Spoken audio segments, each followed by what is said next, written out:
o que é uma ação, que é uma ação? E o que é e como ela é precificada, porque às vezes aparece... às vezes ela cai 20% do nada. Sim. Então eu não acredito muito que seja... Não, é o seguinte, então, ação, se você for pegar qualquer livro, vai falar que é a menor parte do capital da empresa. Então quando você compra uma ação, você está comprando uma partezinha da empresa. Então vamos supor que o Master Podcast vire uma empresa. Você vai ter um CNPJ, em algum momento você fala assim, vamos fazer ações. Então você vai falar, vou fazer 1.000, 10.000, 1 milhão de ações. Aí alguém vai dar o preço por isso. Então se for 1.000 ações e o Master Podcast custar R$1.000, o preço inicial vai ser... O preço da empresa, no caso, por exemplo, as câmeras, a estrutura... Uma empresa normalmente vale muito mais que os ativos que ela tem, porque tem um potencial de gerar. De lucro. Aí tem várias formas de dar preço em alguma coisa. A forma mais tradicional, mais correta, o preço é baseado nas expectativas de lucro que esse ativo vai te dar. Então, o que você faz? Você projeta os lucros para quando? E aí que é difícil, porque até o infinito, e traz para o valor de hoje. Então, esse é uma maneira de você falar quanto vale algo. Mas quem que faz essa conta? Todo mundo faz.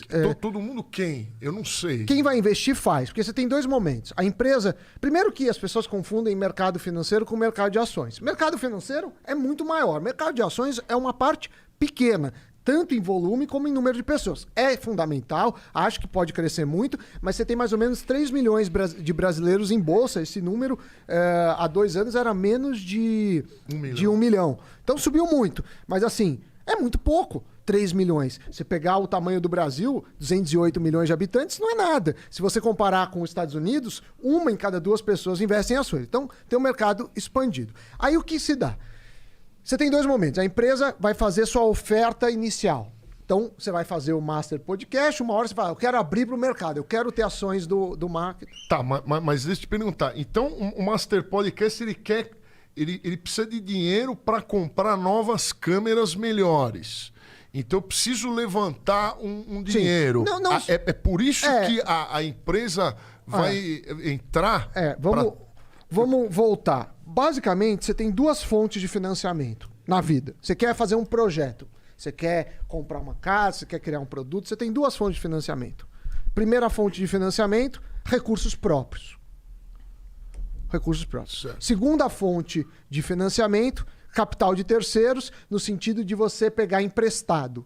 Então você vai lá no banco e fala, eu quero um empréstimo. Só que qual que é o problema? No Brasil, se você principalmente não tiver muito dinheiro, você não tem acesso ao crédito. Ou não existe, ou ele é muito caro. Isso restringe. Para as empresas, claro, empresas grandes têm maior. Mas quando você abre o capital, você está deixando que as pessoas sejam sócias suas. Então o cara não é um credor no sentido de você não pagar, você vai para o Serasa. É no sentido que assim, vamos abrir o Master Podcast uma empresa, então vamos supor que vocês dois fiquem com 50% da empresa e os outros 50% você vai ter sócios disseminados. Aí você vai falar, não, quanto que vocês pagam? Normalmente quando é a oferta inicial de ações, que é a primeira vez, você tem um banco que faz a distribuição, que é um banco de investimento, e aí ele tenta ver o que chama book building, isso daí. Ele tenta ver quem quer, por que preço, para achar o preço disso. Agora vamos pensar o caso mais simples. A ação já está no mercado. Já está no mercado. Basicamente, o que as pessoas fazem? O mercado nada mais é do que as pessoas... Você tem um potencial lugar para os vendedores ofertarem as suas compras e os vendedores as suas vendas. Você fala assim, ó, eu pago por esse ativo R$10.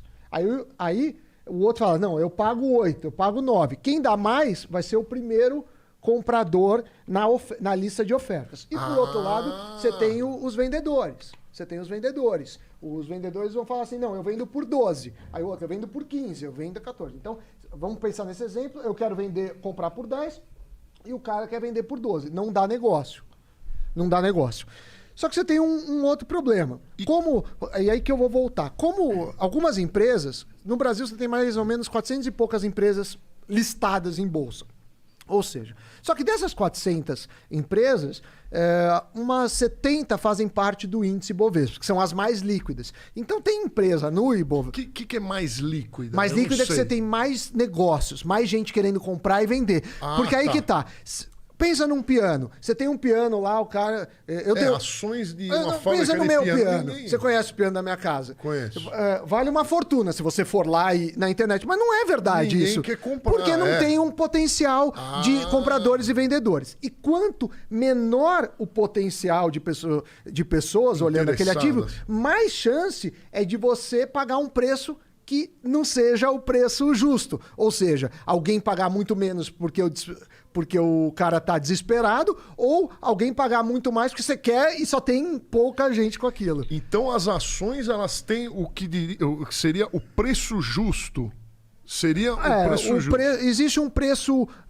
quando você tem muita gente olhando o mesmo ativo, a tendência é que não deixe nenhum louco falar, eu quero R$100 nessa área, porque ninguém vai ter comprador.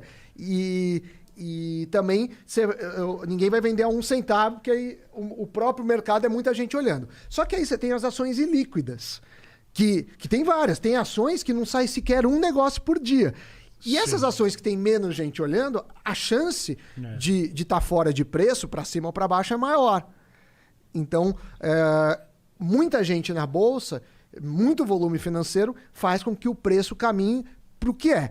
E aí, como que funcionam as variações de preço? Então, vamos voltar ao caso do Master Podcast.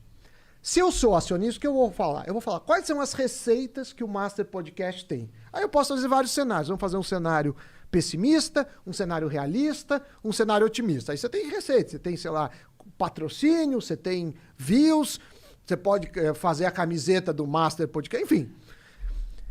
Aí eu vou projetar as receitas.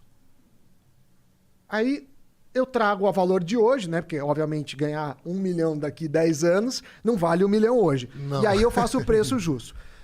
E aí alguém pode me perguntar, por que isso não... Por que os preços mudam, então, se está todo mundo olhando? Se está todo mundo olhando, o preço devia ser estável sempre. Tem pessoas que me perguntam isso. Todo mundo olhando, você diz, quem está interessado na ação... para comprar e vender. Está fazendo contas... Sim, o tempo todo. Então, mas daí ele teria que confiar nos relatórios que eu e o Guru escrever de quanto vale cada câmera. Mas quando uma empresa... Tá entrando. Então, mas quando uma empresa é aberta em bolsa, você tem uma série de regras que a empresa tem que prestar conta. Ela tem que ter balanço publicado e auditável, ela tem uma ala de relações com o mercado. Então, não é assim. Se a empresa mentir, o cara vai na cadeia. Porque aí, vai pra cadeia mesmo. Mesmo... Mais ou menos. Aliás, tem uma série boa na Netflix, chama Bad Boys e Bilionários, Índia, que são caras que deram golpes aí, tem golpe envolvendo bolsa de valores, mas é crime, de qualquer forma. Tá. Já é crime. Agora, por que mudam os preços? Porque assim, eu fiz a conta hoje. Só que aí, amanhã... vocês ganham um prêmio. Amanhã vocês começam a ter mais relevância. Isso vai revisar minhas previsões para o futuro. E essas previsões, a hora que eu trazer para o valor de hoje, atua. Mas olha o que interessante. As pessoas também não entendem por que um lucro pode fazer com que a empresa perca valor na bolsa. Isso, que eu vi que a Petrobras aumentou, ela aumentou o preço do diesel e as ações caíram hoje.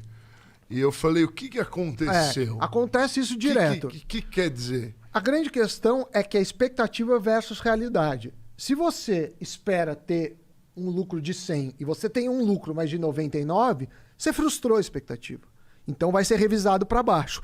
Da mesma forma, você pode ter um prejuízo, isso já aconteceu, você tem um prejuízo, só que o prejuízo é menor do que todo mundo esperava. E aí aumenta o preço das ações. Ah, sim. Isso é expectativa e realidade. Isso as pessoas não entendem muito, porque é um mecanismo de mercado. Agora, a minha dica é muito cuidado, toda vez tem golpes. muito cuidado com qualquer pessoa que prometa que te ensinar a ganhar dinheiro fácil. Assim, por exemplo, você é pianista, que você faz outras coisas, você não é só pianista. Sim. Mas para o cara ser pianista profissional, É ele 10 precisa, anos. no mínimo, 10 estudando anos. direito. Estudando meia hora por dia no mínimo. Mas No estudando, não é ficar enrolando. Aí, muito bem. Aí o cara começou a ganhar dinheiro, estudou 10 anos, começou a trabalhar como pianista. Aí o cara pensa assim, no que você estudou a vida inteira, você consegue ganhar X. Por que você vai ir para uma profissão que você não tem a menor noção, que é day trade, e do nada ganhar mais? Não faz muito sentido. É a esperança.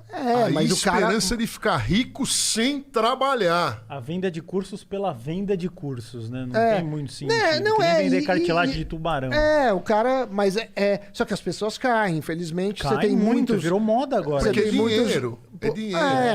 Mas eu, O por curso exemplo... mais fácil de vender e como ficar rico. Sem Porque dúvida. todo mundo quer ficar rico. Ninguém não quer tem trabalhar. um que Todo é. mundo quer ficar rico encurtando o trabalho. Porque se você trabalhar... Ele falou que você trabalhar de Uber, você não vai ficar... Se você trabalhar pra cacete e guardar o dinheiro e não gastar em besteira, não gastar em balada, você fica rico. Uma hora você fica.